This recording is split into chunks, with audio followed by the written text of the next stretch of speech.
Почему свет фар тускнеет или мигает, особенно на холостом ходу?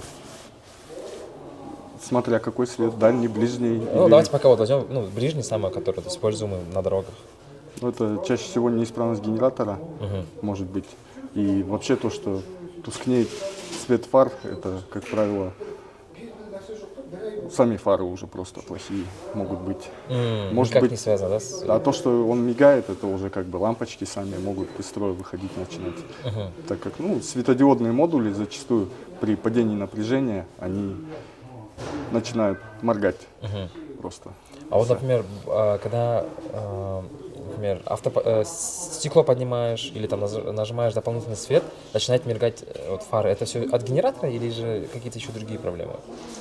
Как, когда стекло Да, например, поднимаешь, то стекло что поднимаешь. тусклее становится. Да, например, начинает чуть-чуть моргать, тусклеть, это вот. Ну, это нагрузка идет просто, и все, это нормальное явление. Это нормально, да, что Да, так происходит? нормальное явление. Если когда вы там стекло поднимаете, то нагрузка идет на генератор, и получается чуть тусклее. Потом выключается, он чуть ярче становится. Это если простые лампочки стоят накаливания, то будет так. А если светодиодные, то так не будет. Понял. Еще такой вот вопрос личного характера в плане. У вас, например, зимой всегда машина заводится? Или бывает тоже, когда мороз, вы не сможете, ну, не смогли завести машину? Вы же все-таки автоэлектрики, и, наверное, вы уже знаете все детали, нюансы.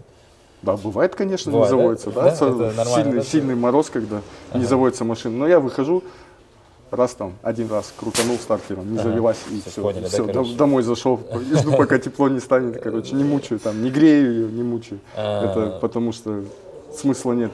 Заведешь, и все. И потом она опять, короче, там, не заведется.